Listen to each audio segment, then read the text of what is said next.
Hello, algebra class. I know you're super excited about adding and subtracting polynomials, so that's why I created another review video. So this should help you have last minute studying session before the test. So go ahead and, just like the other videos, pause before I explain the problem and show the solution so you can work it on your own, and you can use these as just another way to study before the test.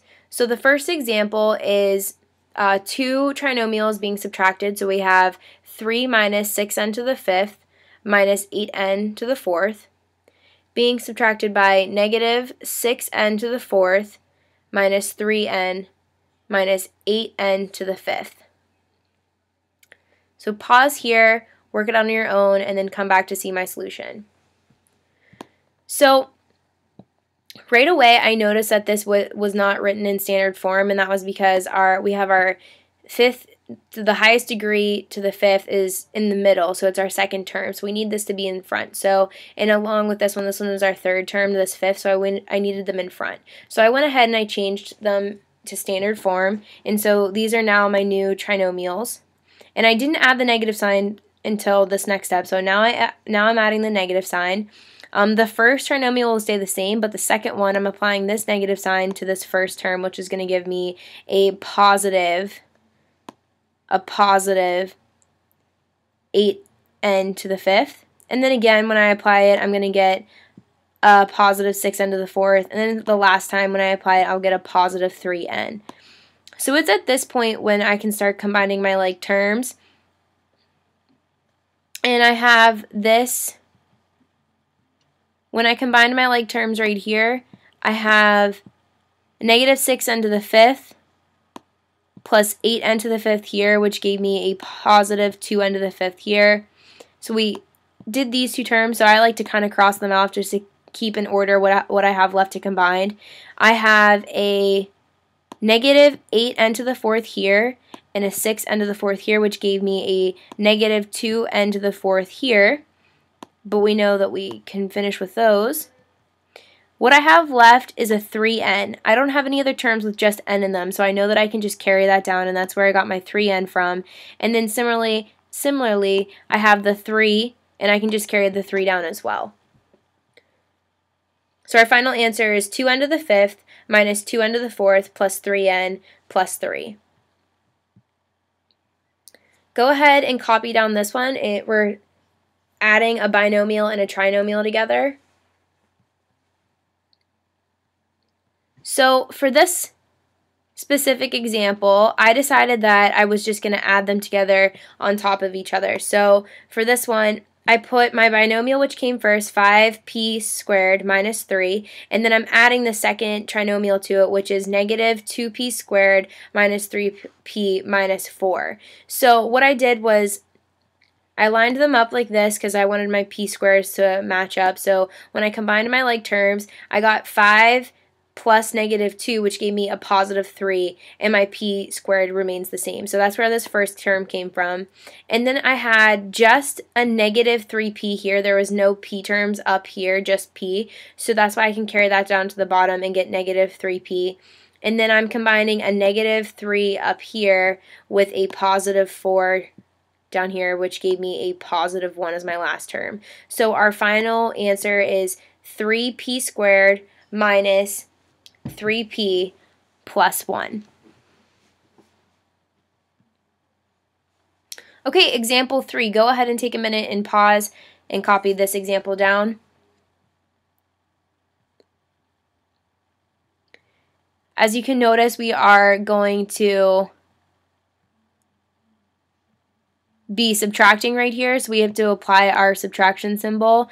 So what I did was I went ahead and I applied that subtraction. So I have 12a to the fifth minus 6a minus 10a to the third. And notice that I kept it not in standard form, just to show those who, if you don't catch that it's in standard form, you'll still get the right answer.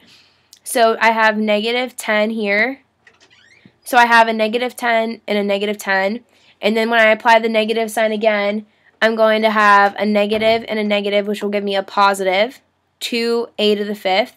And then again, I have a negative and a negative, which will give me a negative 4 or a positive 14a to the fourth. So then what I did was I started I did this one a little differently.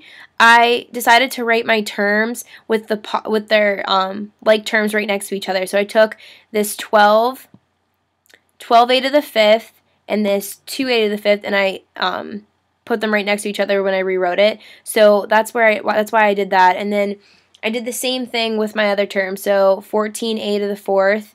We have no other fourth term, so then I just went down to the 3. So I have minus 10a to the 3rd, minus 6a, minus 10a. And I like to do it this way sometimes just because if I have a lot of terms with lots of variables, it's easy to keep track of what I still need to combine. So then I went ahead and just combined my terms, which makes it really simple. I combined 12 and 2 to give me 14a to the 5th, 14, positive 14, and negative 10, which gave me, oh wait, excuse me, I can't combine these terms, so I could just caught myself. We have a positive 14a to the 4th, and this is an a cubed, so I can't combine those terms. So that's why I have just down here 14a to the 4th, and then I have negative 10a cubed, and then I combined my negative 6a and negative 10 to give me a negative 16a. So that's our final answer there on the bottom. So this is example 4. They're getting a little bit more challenging with the negatives, just making sure we're keeping track of our negatives. For this particular example, I rewrote my terms in standard form first. So I have 6k to the 4th minus 10k squared plus 7k. I just was rewriting in standard form right here.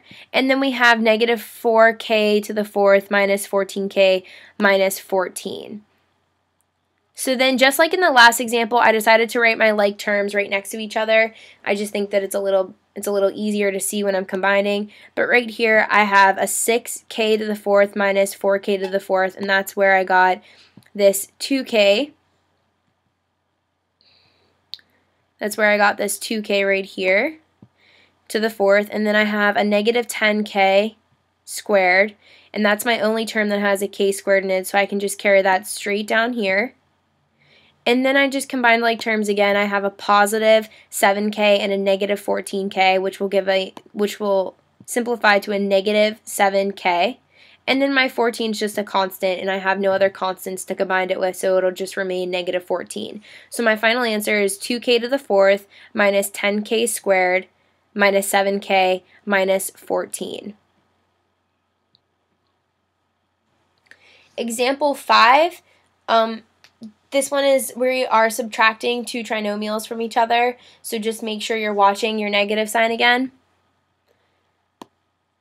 So for this one, I rewrote it and just applied the negative sign. Like I said, I tried to do a mixture of both, so for this one I did not rewrite in standard form for those of you who still want to do the problem and see if you get the right answer. But you will have negative 7n squared plus 8n minus 4 will remain the same. And then when we apply our negative sign again, we're going to get a positive 11n. We're going to get a negative 2. And then we will get a positive 14n squared. And then I like to rewrite my terms like terms together. So I have negative 14n squared plus 14n, so that's going to give me a positive 7n squared. And then I combined 8 and 11n, which will give me a 19n. And then negative 4 minus 2 will just give me my negative 6. So my final answer is 7n squared plus 19n minus 6. Hopefully this review video will help you for the upcoming test. If you guys are still struggling, you can come talk to me or Mr. Catone during home base in the morning or in the afternoon during resource time. For those of you who have a study hall during periods 9 or 10, come talk to me and we can find a time to meet. I can meet you in the library. And also I know in case you guys, I know that many of you don't want to or feel like it's necessary, but you guys can always come to BOT and you can get like free one-on-one tutoring. So just keep that in mind. So good luck.